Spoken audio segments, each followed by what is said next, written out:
Of all the great world teachers, I suppose Gautama Buddha came the nearest to being a psychologist in the modern sense of the term.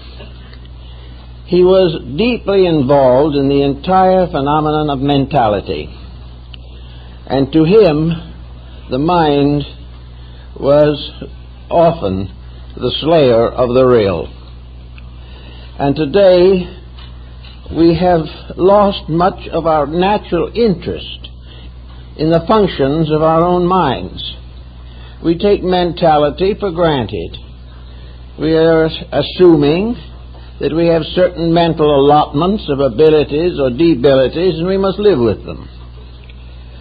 It is not, however, always possible for the individual to chart his own mental course of thought and action. And this morning it seems that it might be interesting to consider how the individual could be his own psychologist, how he could do for himself certain services which he now pays rather handsomely to have someone else perform for him. We have long taken the attitude that we must never do things that we can pay someone else to do. But now, with the present high cost of living and the cost of high living, we are reviving in some of our natural individuality. The mind, according to Buddhism, is a machine very much like a native natural computer.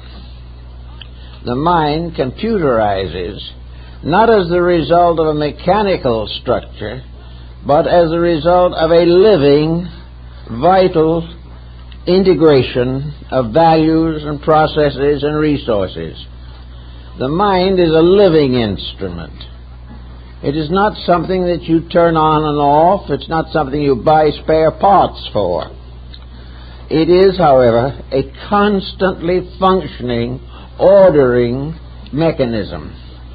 It has the power of recording and perpetuating records. It can bring out things that are long forgotten. It can accomplish the most most involved processes in memory, thought, things of this nature. So it really is a tremendous instrument in its own right. To use this instrument, perhaps it is best, again, to see how Buddha summed the matter up. He points out that the mind itself has 6 essential functions. It is a machine. It is not the soul. It is not the spirit. It is part of the structure that has been created to protect the human being in his mortal existence in the kind of world we live in now. It is therefore a defensive organism to protect the body, the emotions, and all of the processes of daily living. It is a defense against fear, against worry, against grief. It helps us to achieve judgments and honesties that would not otherwise be possible. Therefore, the mind is a very happy and healthy part of our economy. Now, Buddha tells us that the 5 sensory perceptions that we all know, sight, hearing, taste, feeling, and the general structure of the body itself, hearing, all these faculties are parts of a machine. And as parts of a machine, each has an independent existence. Sight has its own world, a world of processes, a world of intricate interrelationships. The faculty of sight is one of the most extraordinary faculties in the worlds of creation. Things seen, therefore, become very important, and a great many human beings live almost totally dependent upon this one faculty. Everything that they see, they believe. And without some outside and additional help, seeing can be a treacherous and dangerous thing, because seeing is only one part of an instrument for accumulating knowledge. And if this part is developed beyond all others, it can result in an individual living almost completely on the surface of the phenomenal universe. In addition to this, the second, probably most important of our faculties is hearing. Hearing and seeing together are used probably for 90% of our judgments. Hearing enables us to learn. It enables us to communicate with each other. It enables us to develop a variety of arts. It has given us music, and it has given us poetry. Hearing is a very important phase of knowledge. Hearing is also the source of a great deal of unfortunate pressure. Hearing, for instance, has enveloped in modern rock music, can be a very deadly thing, and has been held responsible for a great deal of sickness among small children. The problem of noise means a process of sound which does not contribute to progress, but ends in confusion and very largely the degeneration of a faculty. Therefore, it is up to the individual who learns to see thoughtfully to also hear thoughtfully, and to combine these two faculties for the advancement of his general insights. In addition to this, of course, we have specialized faculties, such as taste. The power to taste various flavors can be defensive. It can prevent us from taking a great many poisons into the system. But taste is also a tyrant in its own right when separated from all other sensory perceptions. Taste can give us the epicure. It can give us the individual to whom food and drink are the most important things in the world. Taste also is a first line of resistance to nutritional balance. It helps us to keep on eating things that are not good for us. And if taste is allowed to run its own course without discipline by any other faculty, it can lead us into all kinds of physical dilemmas. So we have to give it only proper consideration. The sense of smell is also a very useful aid to things, and it is particularly strong in the development of the animal world. The animal depends upon scent for a great deal more than we do. But even with the human being, pleasant odors, perfumes, incense, and things of this nature are a pleasure to the individual, and sense of smell also warns of decay, deterioration, and various unhygienic circumstances which can cause trouble. Therefore, it also is one of the guardians of the body, the mind, and the emotions. The sense of feeling is also rather generally considered. Today, we are not as acute in feeling as we used to be. But even now, very few people will buy an expensive article without touching it. They want the communication of the feel of fabrics. Gradually, this can become so skillful that the quality of all kinds of wools, silks, and synthetic materials can be instantly estimated. The sense of feeling also gives us the study of surfaces and many different things that can be obstructions or dangers to us. Feeling can tell us when we have something in our hands that is sharp or could injure us. So all of these faculties have their own particular power to help us in living. Now, Buddha points this out without question, and he says these things are all true. But what happens? What happens when these five senses all go their own ways, each one doing exactly according to its own most natural or abnormal instinct? Supposing the individual tries to cater to all 5 of them, this could be a rather complicated situation. So nature has also given us what Buddha calls the most important of all the sensory perceptions, a 6th sense, which is called the mental coordinator. Now, a coordinator in any field of activity is usually a person who must try to keep the peace, must try to make things work together, must learn to harmonize dissonances, and must finally become the director of this symphonic pattern of sensory perceptions. So the mental coordinator is the censor. It is that which demands the right to bring faculties into proper order and relationships. The mental coordinator must therefore, first of all, be accepted as a leader, and must then be catered to, in a sense, or kept in a state of constant information concerning the functions of the 5 sensory perceptions. The coordinator must know what they are doing and make sure that they are not doing that which will injure themselves or break up the unity and pattern of the mental integration. Now, nearly all mental difficulties in this world are due to misunderstandings or misinterpretings of sensory reflexes or sensory observances. The individual is constantly struggling with one sensory faculty against another. Now, one of the Greeks, of course, pointed out that the deadly enemy of any sensory perception is what might be termed some type of opinionism.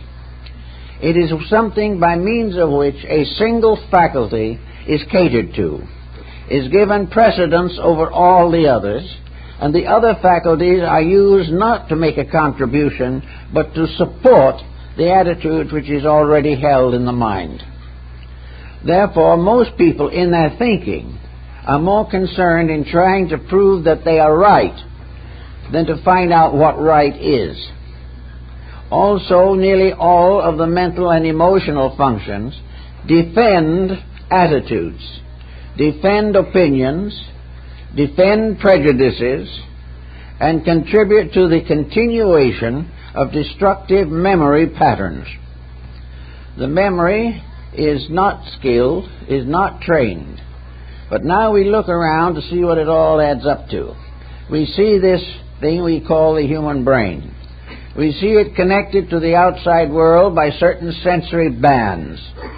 We see it sitting enthroned among the testimonies of the parts of itself.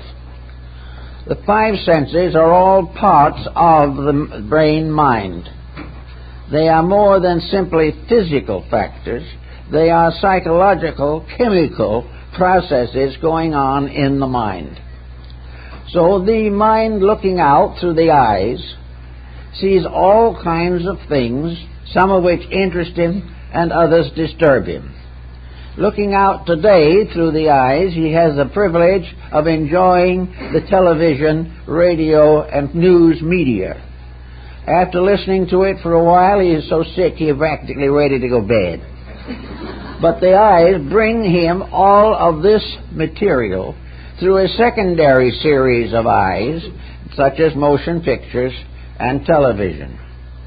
The mind, therefore, is constantly bombarded, and the factor of sight is continually reporting conditions that gradually come into prominence through visualization. The eyes result in the visualization of virtue and of vice. There is visualization of violence, crime. There is all kinds of negative testimony, and there are also what we all hope for and look for, benevolent testimonies. But the eyes in this case create by themselves a way of life or a series of convictions which are at the moment afflicting a large part of the human race. These are the uses of visual imagery to perpetuate attitudes that are essentially wrong. Now, the person, if he uses his mental coordinator, must naturally censor what he sees. Without censorship, the faculty of sight can lead to terrible disasters. So he must learn to censor his own seeing. And in order to censor his own seeing, he has to go back again to the mental coordinator. For this gives him a series of cooperative internal functions, such as experience, memory, tradition, religion, philosophy, and common sense. Now, common sense in Buddhism would be the common testimony of the five senses. It means that they are all having their say.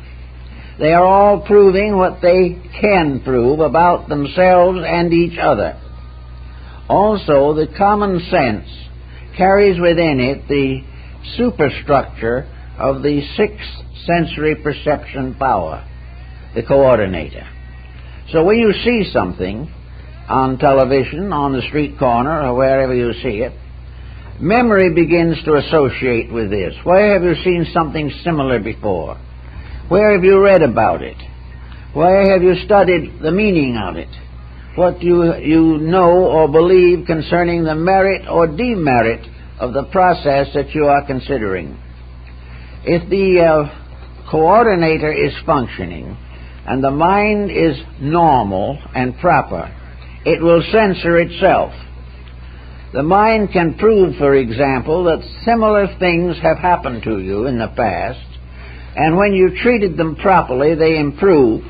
When you mistreated them, they got worse. So wherever a new incident arises, the coordinator, like the computer, will bring into focus previous knowledge concerning these things or that particular thing. This process is almost instantaneous, and therefore it passes as a thought or a remembrance or something that we knew but had not noted lately. Actually, therefore, through the media of the sensory perceptions, we bring in all kinds of testimonies. Through the eyes, we also bring in the printed page. We bring in the book that we plan to read or have read. And we are confronted instantly, more or less, with the estimation of the meaning of that book. Is it a good book? Is it a useful one? Or is it a trashy publication? And then comes the moral question of why do we like it? Do we like it because it is a superior achievement? Is it a literary masterpiece? Or do we like it because it plays to some negative attitudes in ourselves? Do we pick it because it is a sensational work? Or do we pick it because it is instructive and valuable to our lives? The whole field of fiction, therefore, comes also into focus.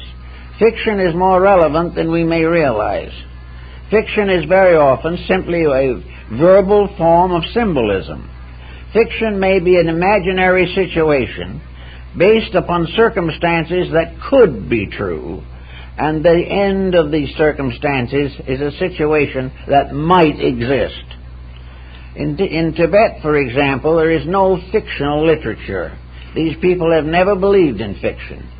They have wonderful legendary, all kinds of allegories, fables and moral writings. They have wonderful fairy tales and so forth, but these things are not considered fiction. If they have a foundation in some integrities, if they picture something that is real and important, then they are worth reading.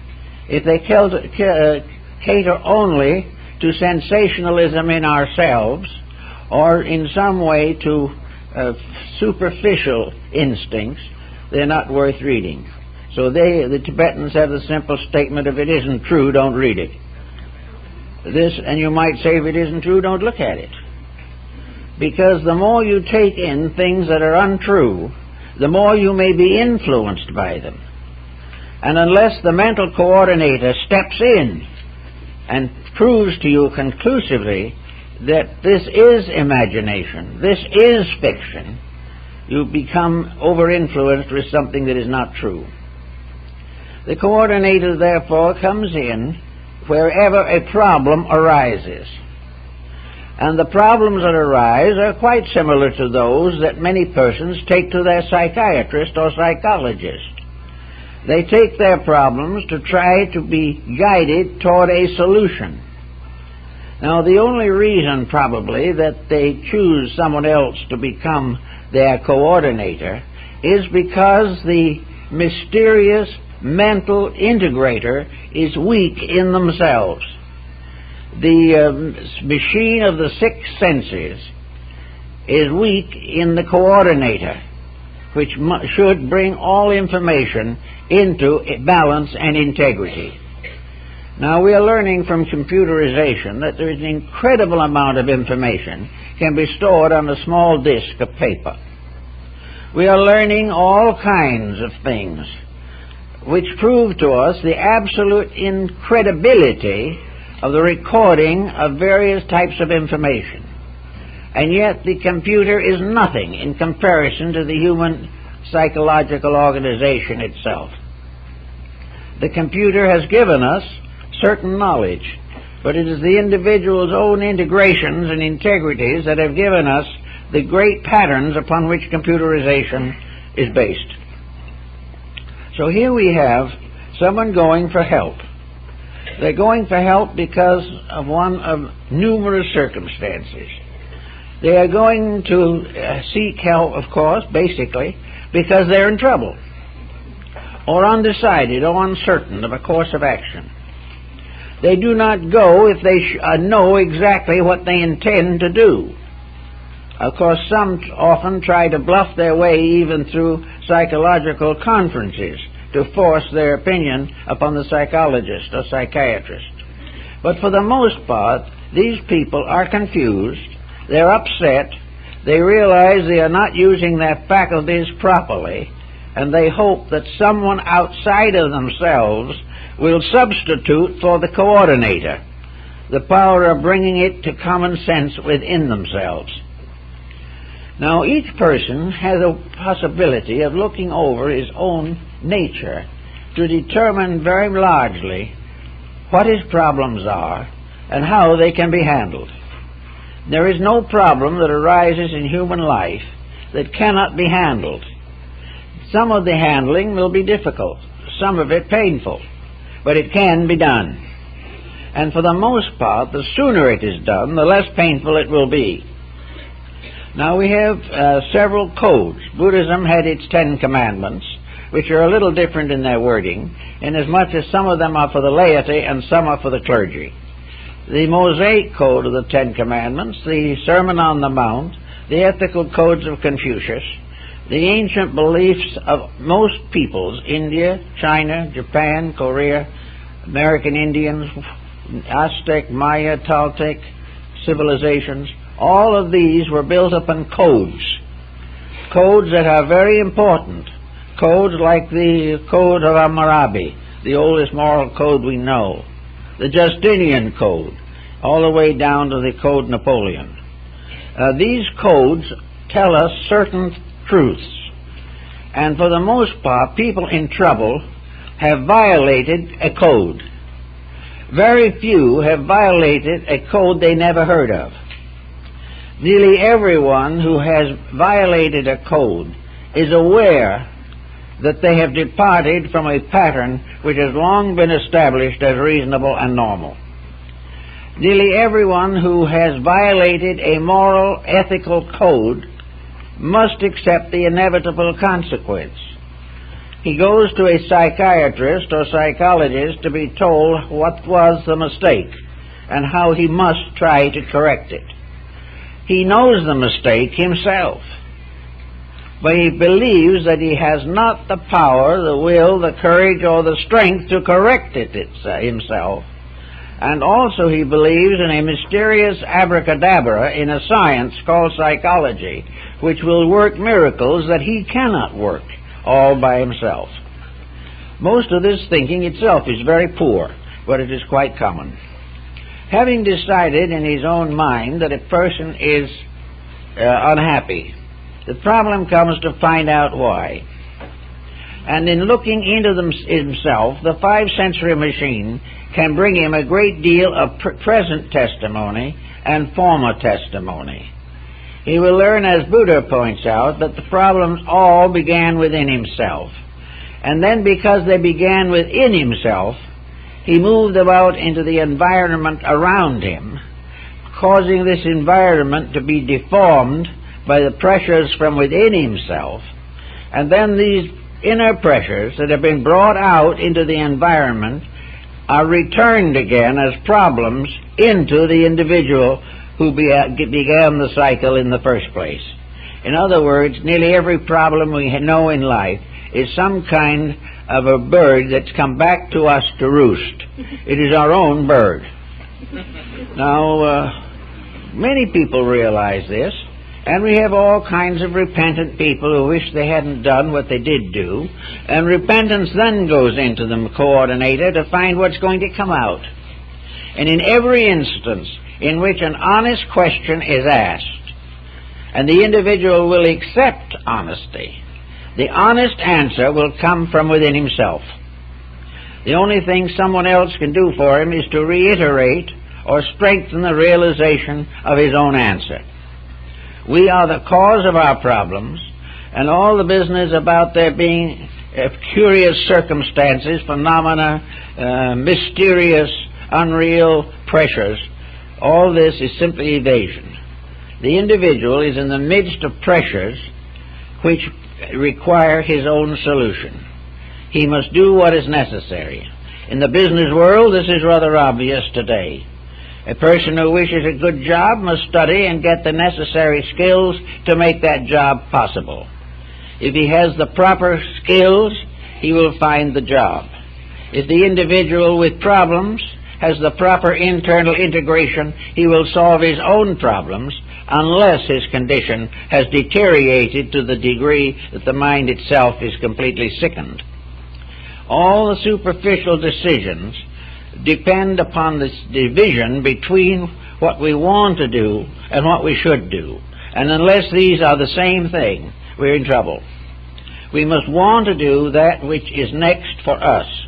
We must want to do that which accomplishes the greatest good for all concerned. But selfishness stepping in unbalances this whole situation. And selfishness is supported by the testimony of the five senses through a series of intricate delusions.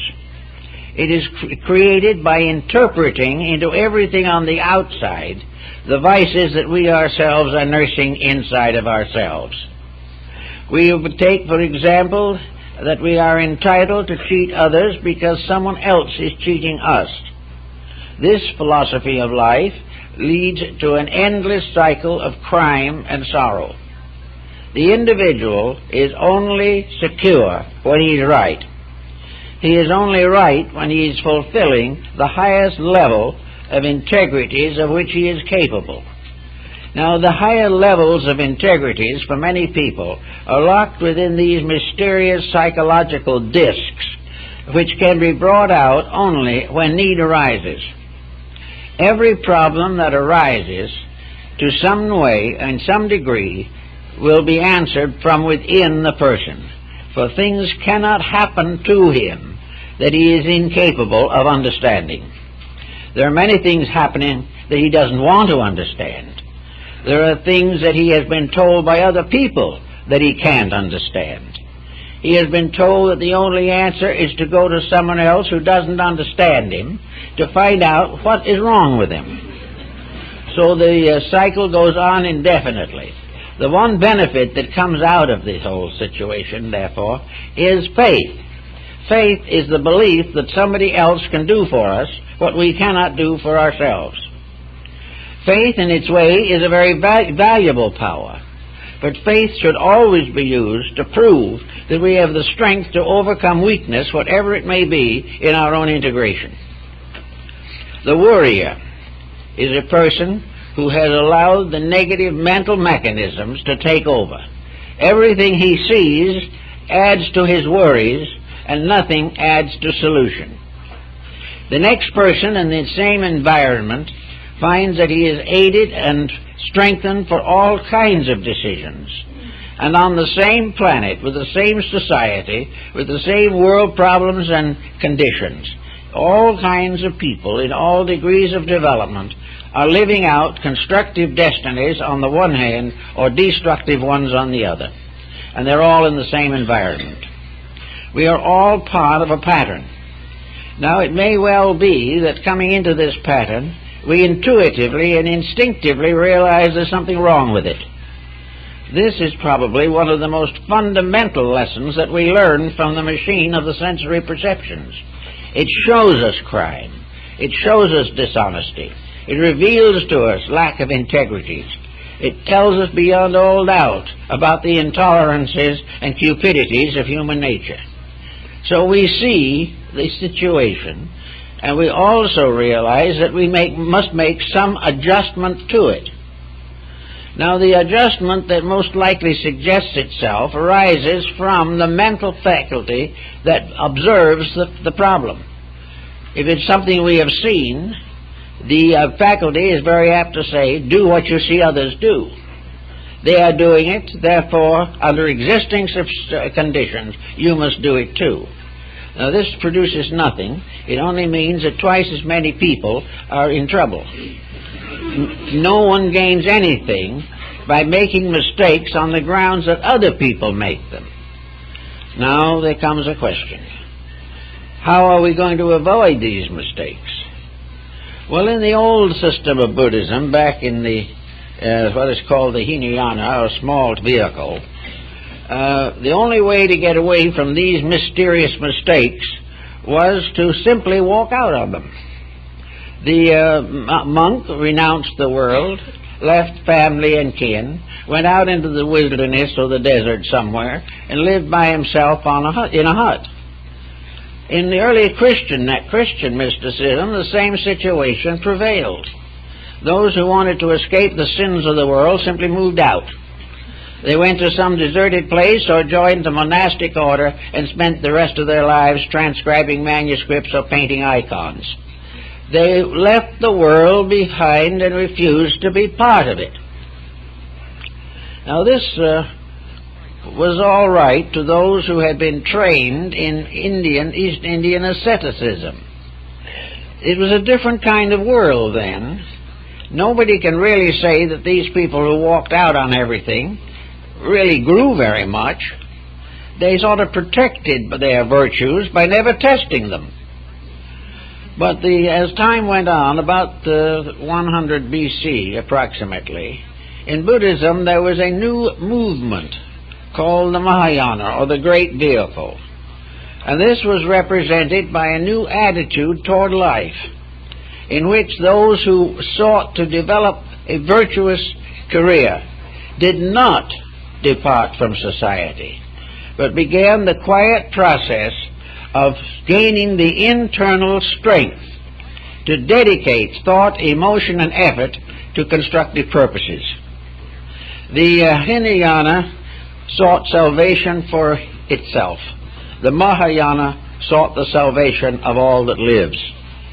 Therefore, Mahayana became the great heart doctrine of Asia.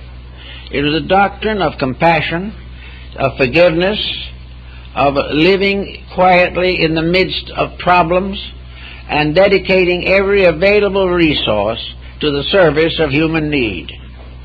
This did not mean that the individual departed from his daily pursuits. It did not mean that the householder left his family.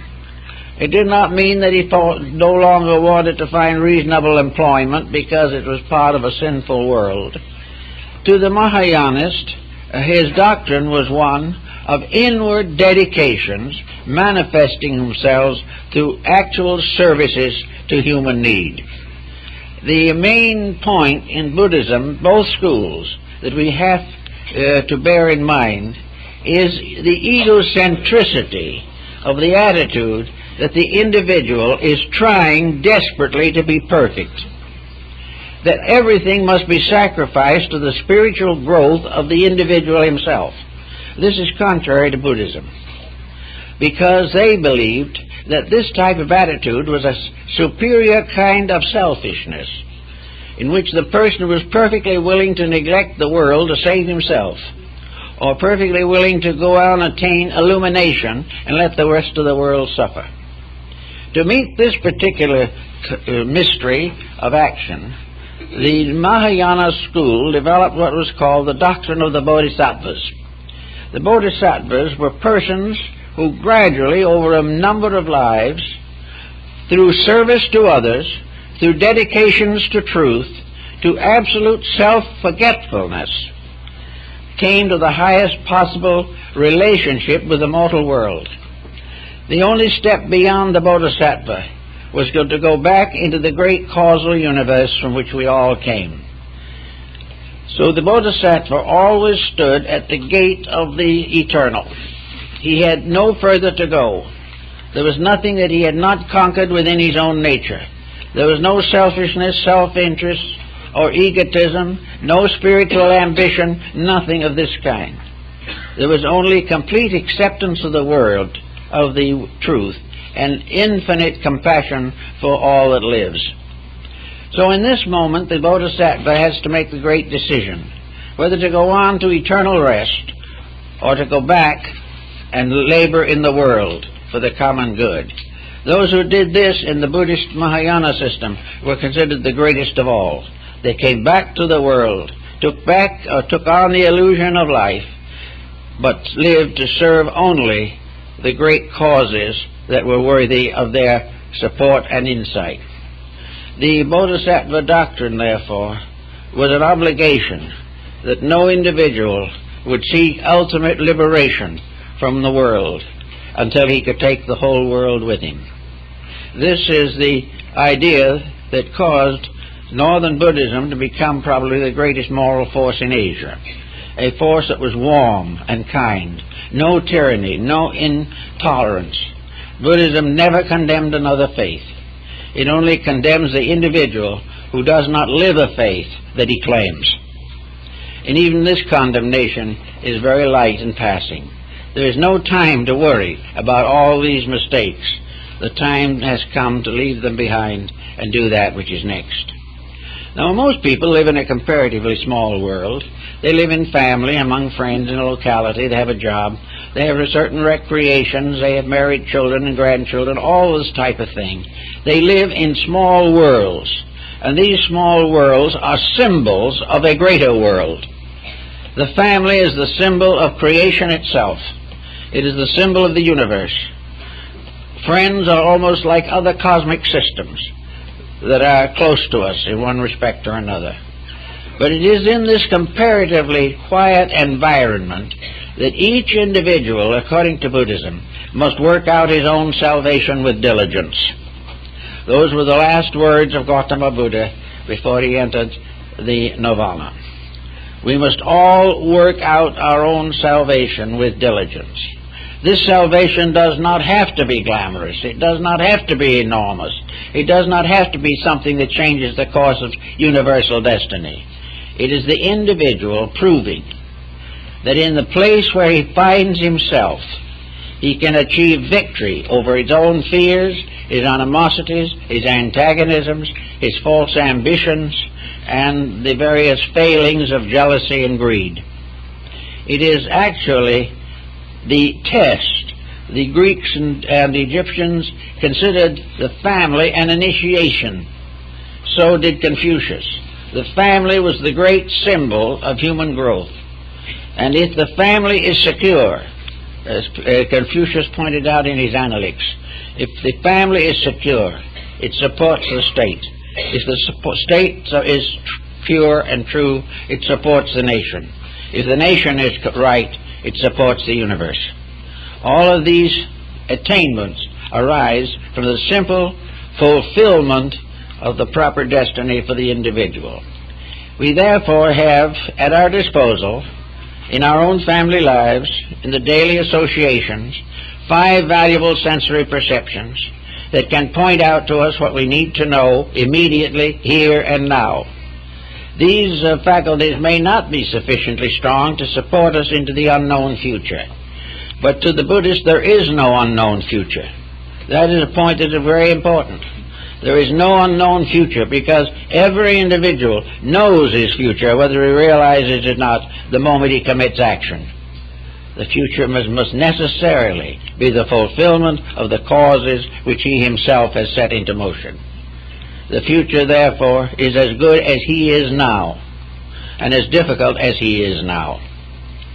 Having come to some such a thought as this, the problem of how to work it out more constructively is to make better use of all of these faculties with which we are endowed. We must learn to see that which it is best for us to see. This does not mean that we do not observe things that are not best, but because of inner integration, we cling to those things which are best. We see things that we wish were not that way. If it is within our power to change them, we do so. But as Francis de Assis pointed out, what we cannot change, we must endure with spiritual insight. So the individual, in his home life and so forth, and it is in this area usually that he goes to the psychologist. He goes to the psychiatrist not because he is worrying over the fate of the Afghanistans. He is going because he's having trouble right now in his own life. His job is threatened. His family is breaking up. His home is weak. He doesn't sleep well. He isn't eating well. The body is beginning to show the wear and tear of intemperance. He has tried to escape through alcohol, narcotics, or tobacco, and he's still sick. All these things are immediate personal things. Now, no individual is born into this world who does not possess the power to correct himself or govern himself if he so desires. This is clearly pointed out by Thomas Aquinas, that all these things are within the control of the individual. But to control himself, the individual has to go against a certain kind of pleasure that arises from breaking rules. The person likes to do what he likes to do, and as a result of that, he later has to live with that which he does not like to live with, the consequences of his own conduct. Actually, we are all tempted continuously, and will be as long as we live. There will never be a moment when the opportunity to be angry, disappointed, or disillusioned will not arise in our environment. If, however, we build upon this, we will gradually settle down to an acidity which we can no longer endure. So off we go to get clinical help. But actually, the problem can be solved right inside of ourselves.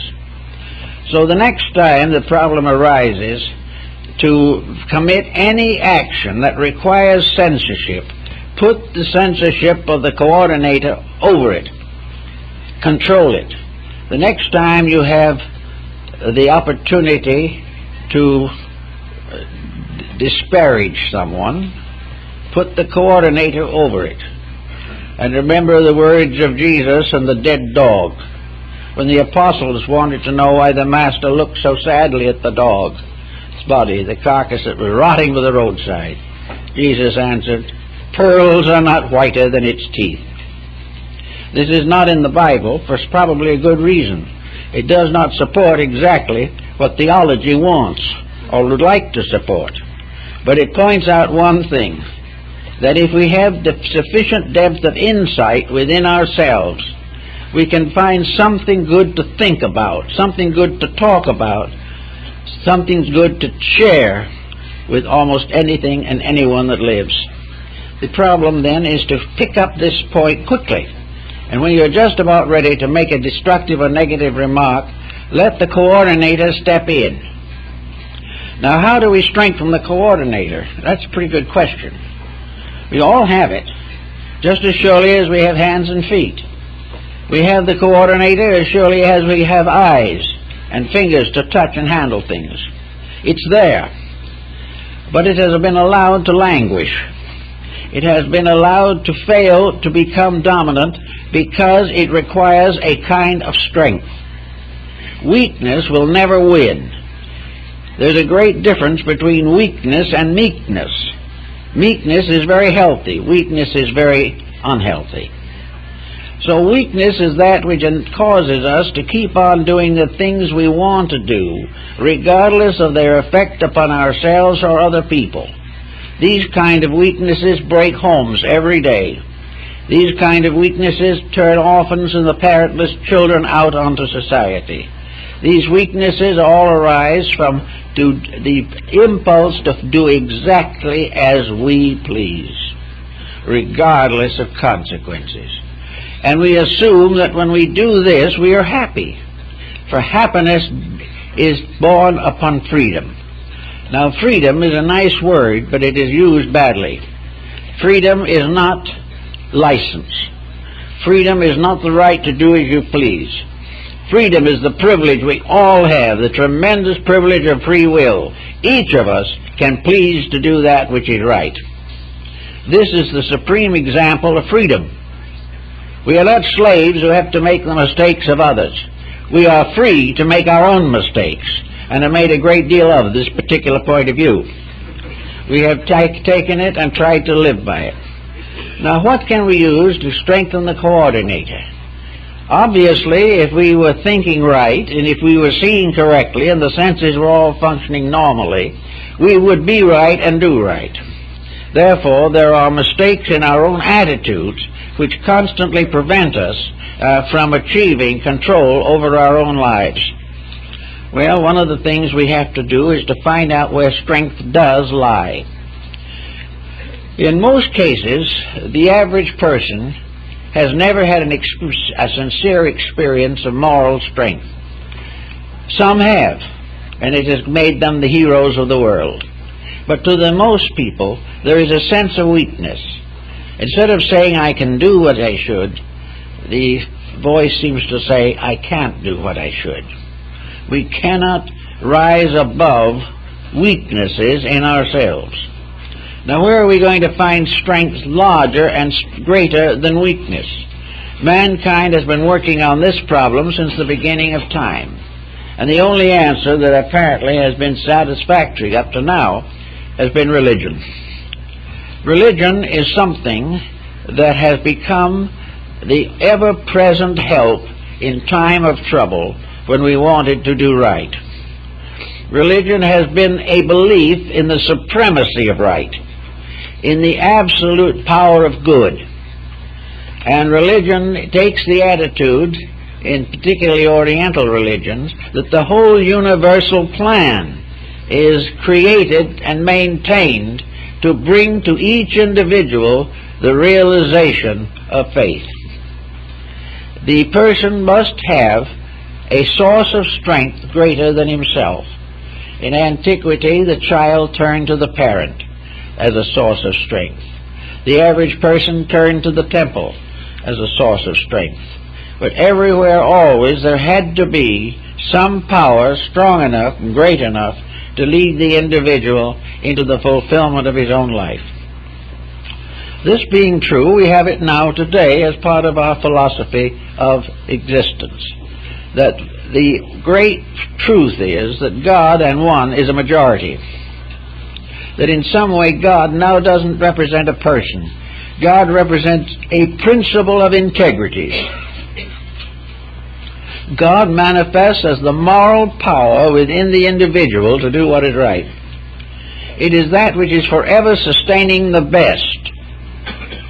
But in our daily living, we have given it very little opportunity to express itself in that way.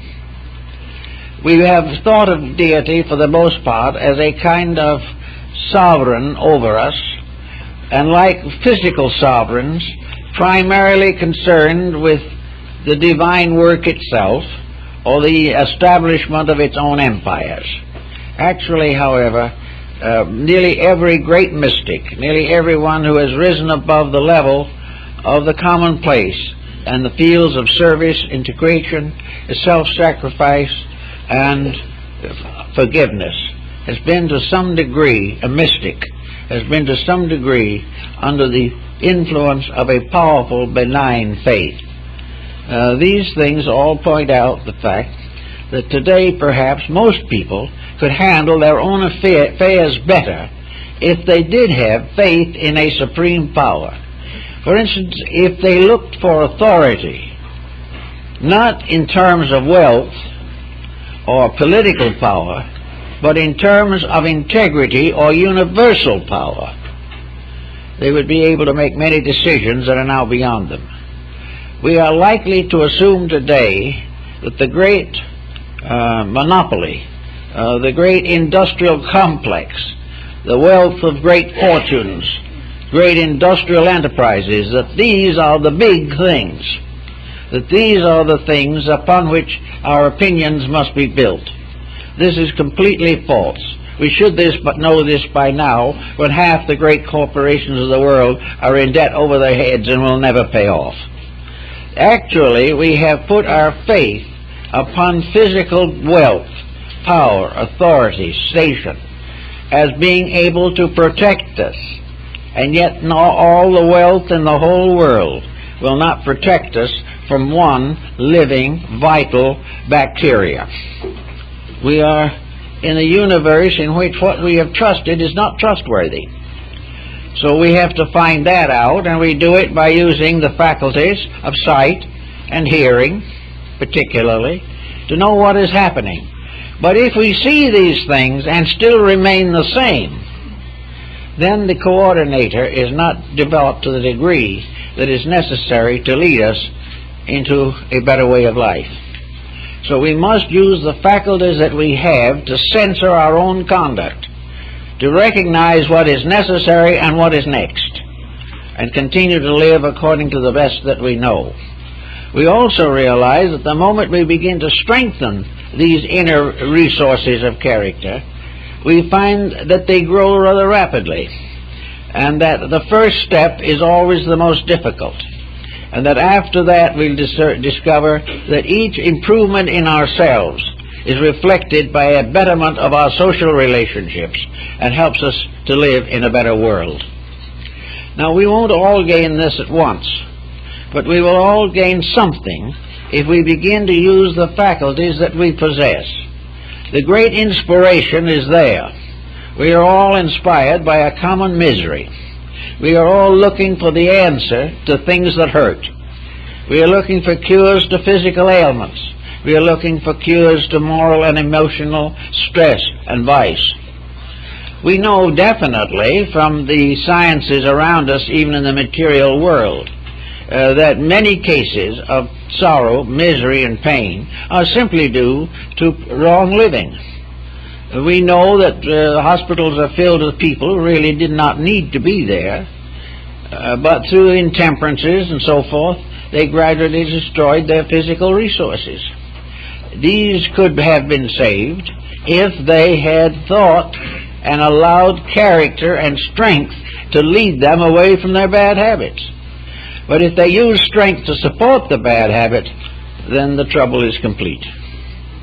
So we say if a person really wants to be as personal psychiatrist or psychologist over their own conduct, that they can start with little problems that come along. We sometimes don't realize a mistake until a little while after we make it. But we can, of course, keep a sort of psychological diary over this. Now, the psychologist that we pay $50 an hour to or something is scribbling a few notes as he goes along to see what he can do to put together some kind of a pattern for us. We can scribble our own notes. We can have a notepad near handy or in the purse or pocket in which we can say at 2 o'clock, I was rather nasty to someone. Now, I was mad at the time. I was very much put out. I felt that I'd been very, very badly treated. So I just kind of nursed this grievance. 4 o'clock the next day, I found out that I'd been mistaken in my point of view, that I shouldn't have taken that attitude, that the other person believed he was right and was trying to be helpful. So then we sit down and we consult these things. Here's an example of something. This friend of ours happened to catch us one afternoon when we were driving a car with about 3 or 4 too many drinks. He said, look, don't do this. Stop it. You should not drive a car when you're under alcohol. And of course the alcoholic was duly indignant. He wasn't under alcohol. He was as sober as a judge, only he didn't know where he was. The answer to that was he hated the man who said it to him. Well, after he had paid the fine for driving under influence of alcohol and had his license suspended, this man he turned away from as a gabby old gentleman was really his friend, was trying to help him. And we never know how the Lord is going to speak. He sometimes talks to us, people we don't even know. But always, if there's a message, take it. If there's no message, forget it. Now, on another occasion, we'll say the situation is different. In another occasion, we are actually damaged by another person.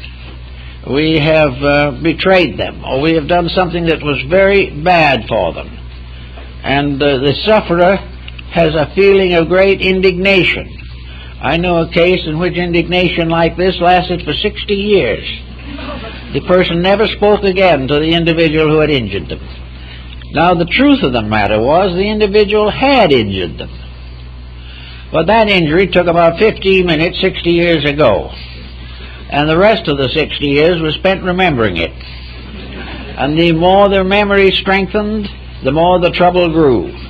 And this memory determined and distorted the life of that remembering person for years. The whole of life was made less desirable by a nasty memory. Now, that memory was probably true. But we are warned in the sacred writings to do good to those who most certainly do evil to us. And we must definitely forgive our enemies. Now, forgiving our enemies is quite a trick for some people. They just can't make it.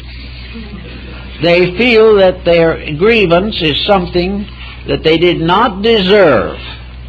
Therefore, they have a right to resent and continue to resent the person who thus offended them. This is all true, but every major faith of the world and most of the better philosophies all agree that the only answer is to forget and forgive. Now, we must get some kind of a moral integrity into ourselves and realize that the first thing that happened, the other person hurt us, and for the rest of our lives, we hurt ourselves. Therefore, transmute and try to understand the situation. Look back very carefully, and you may find considerable foundation for forgiveness. In the big excitement of feeling mad and bad about the whole thing, very often we forget what we contributed to our own misfortune. That we did things that helped to make that injury likely, probable, and inevitable. That we were not guiltless in it. The guilt consisted in the fact that maybe somebody injured us before we got the chance to injure them, which was also part of the plan. There are all kinds of factors, but they all add up to one thing, that a person who wants to stay away from the psychiatrist must learn to get over all forms of grudges, must get out of the system those things which have a tendency to be unpleasant. Now, this does not mean that we must actually go back and live with people who have hurt us. The main problem is they don't probably want to live with us either. But the point is we must stop living with the ghosts of these persons inside ourselves. We must forgive them if we feel that they have injured us. We must try to understand the lesson to ourselves. How do we become richer and more complete as persons as a result of solving a grievance? Why is solving a grievance the basis of personal growth and strength? We grow by what we forgive, and we get weaker by what we hold on to, if it's negative and destructive. So we take all the different things that happen to us in life, and we try to make them fit into a pattern, to find out, if we can, why we are frustrated. One of the major problems of today, of course, lies in the field of matrimony. There are a great many unhappy homes. There are a great many miseries in these fields. where a condition arises in which some form of decision is obviously necessary, we must try to make such decisions as will gradually strengthen our own inner insight. We are not expected to endure the impossible, but we are also expected to learn something even from that which we cannot endure. Everywhere there is something to be learned by every instance in life. There is something to be learned when we are in a car wreck. There is something to be learned when we lose a job. In everything there is something that must help us to rise above the commonplace reactions of individuals who simply pout and gloom their way through the years. We can't afford this type of thing. So if you are thinking a little bit of going to psychologists to find out how your stations are at the moment, first ask yourself, what do you really love in this world that is more important than yourself? What is it that you would like to be which would be of greater benefit to other people? Why do you want to advance in your estate? Do you want more money? Then that is a very weak payment. The great payment for experience is not to accumulate wealth, but to accumulate insight, understanding, tolerance, kindness, and love of humanity. Now, it may well be that in the course of your life you're never going to do anything exceedingly spectacular. Perhaps you are not going to rise and lead nations to freedom. But you are going to have the opportunity to go out of this life when the time comes in a better condition of personal growth than you brought with you when you came. We must learn something out of living. Unless we learn, there is no living. Life is not simply a veil of circumstances. It is a pattern of projects and purposes. Life is something that we have to use to grow. It is the supreme opportunity to outgrow ourselves, to build a new foundation of character. When we leave here, that's all we can take with us anyway. We cannot take with us anything except the integrities which have become real and vital in our own lives. When we understand this, we will escape a great many of the imperfections and problems that beset most people. Ambition is an interesting thing. Ambition is something that makes us want to do more, to have more, to ascend the ladder of social preferences, to become a leader, to gain wealth, to become capable of dominating, influencing, and controlling other people. Perhaps the highest end of ambition is dictatorship, an imperial relationship with the rest of life. Now, most people consider ambition a virtue. They think that if the individual is lacking in ambition and doesn't want to be the president of the society or organization to which he belongs, who does not wish to be the richest man in his community, if he doesn't have these kind of attitudes, he is doomed to failure. He'll never succeed because he doesn't have the grit and bear it temperament. Against ambition, which is nearly always a heartbreaker, there are other things to consider. Let the ambitious person for a moment say to himself, I am 30 and I am ambitious. I want to be the head of the corporation. Then say to himself, use your eyes, which are among the keys of wisdom, and your ears, which tell much, and look at the present head of this organization. He worked through until he was 40 or 45 or 50, and finally he got the job that you now hope to have someday. If he is fortunate beyond all normal expectancy, he may hold that job till retirement.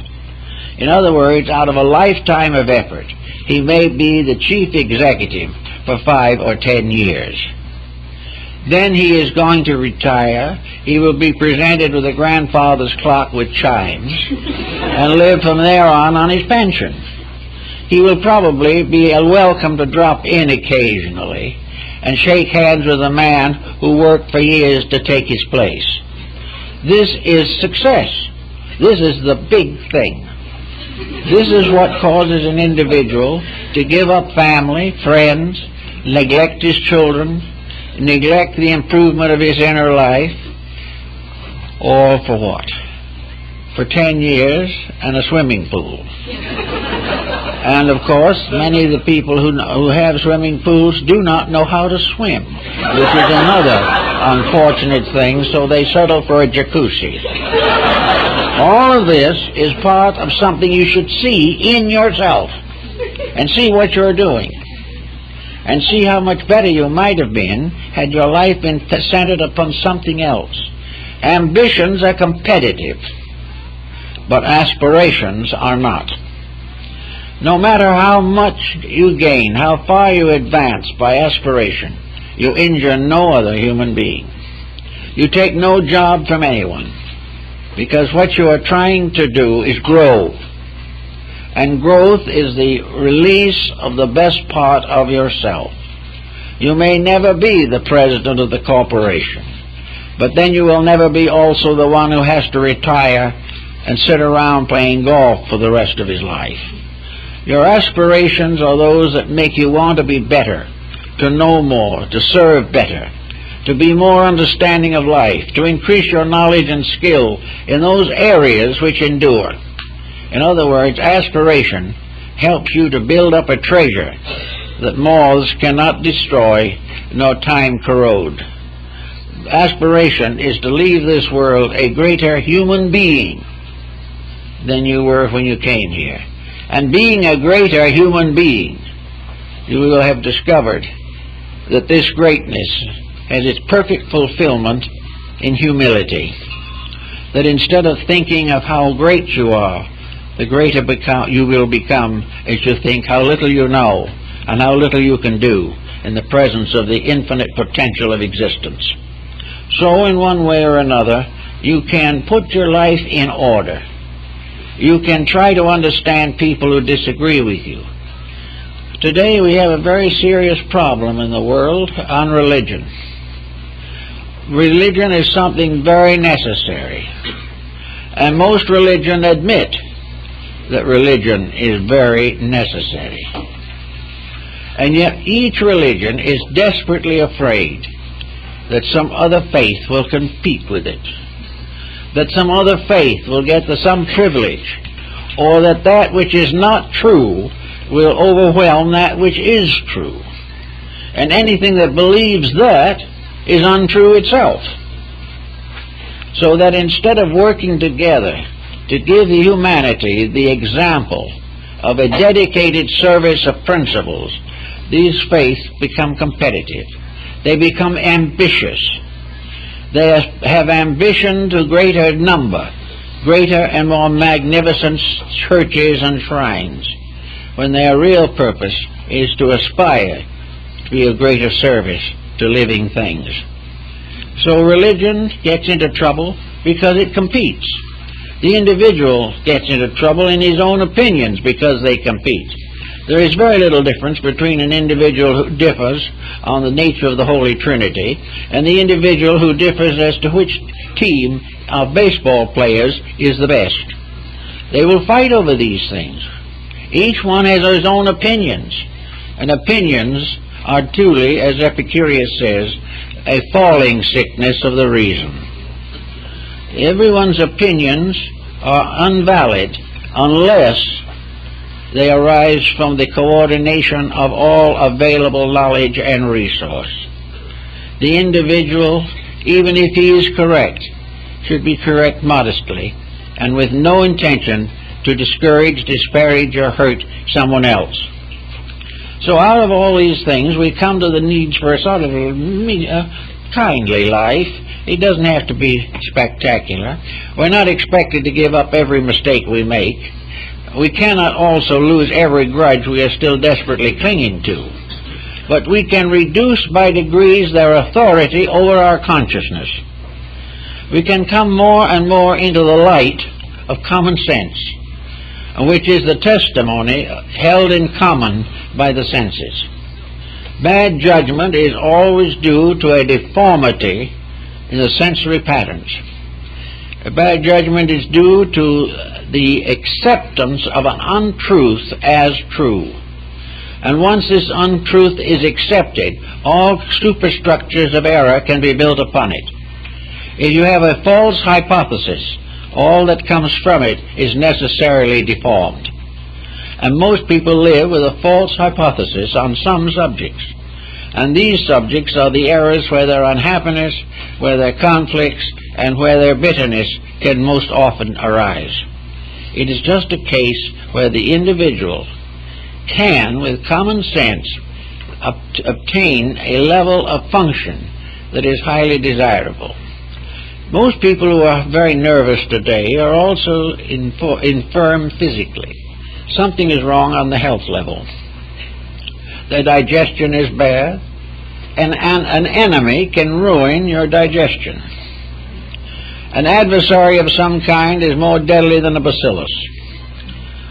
Actually, a prejudice can actually destroy the function of your liver, and a nursed grievance can open you to a great many contagious or infectious diseases.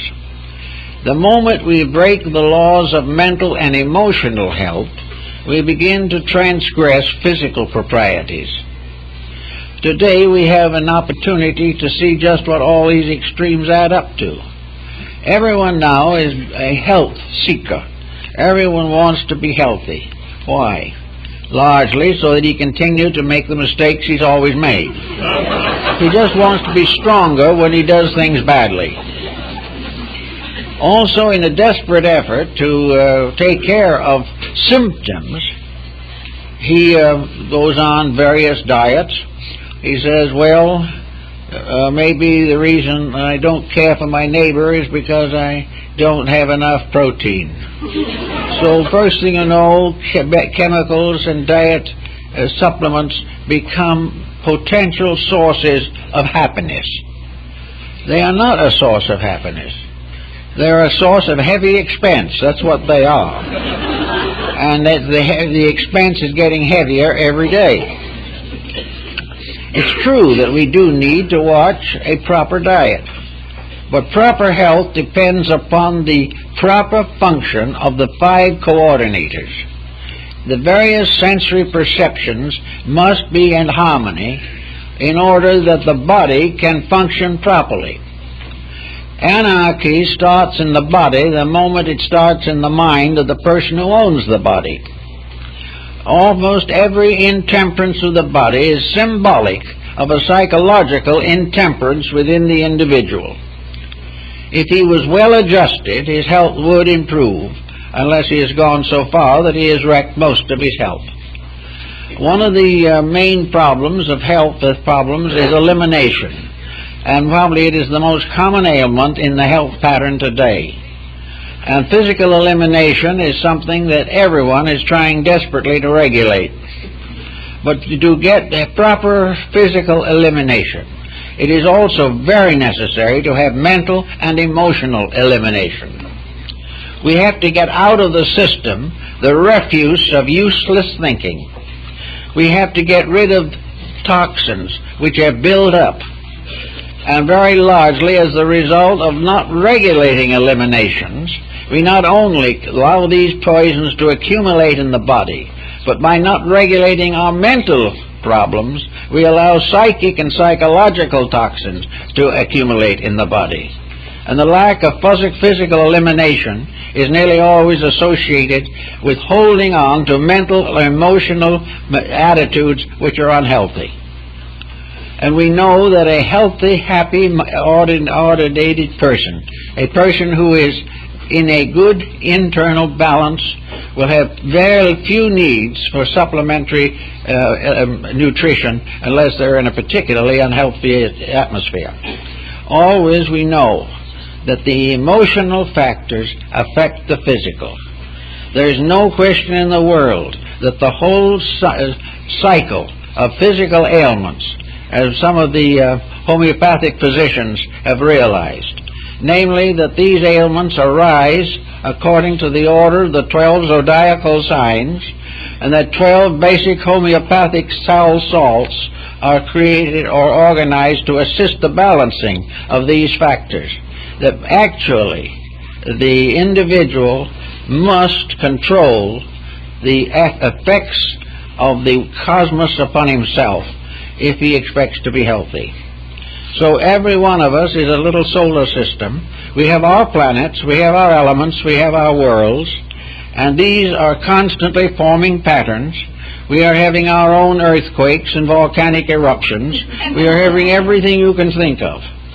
But if we organize the coordinator, if we put the leader of ourselves in the position of honorable and honest leadership, we will find that largely the body will continue to improve. We will have longer life and enjoy it better. And when we do find it time to depart from here, we will leave with a much higher rating for intelligence.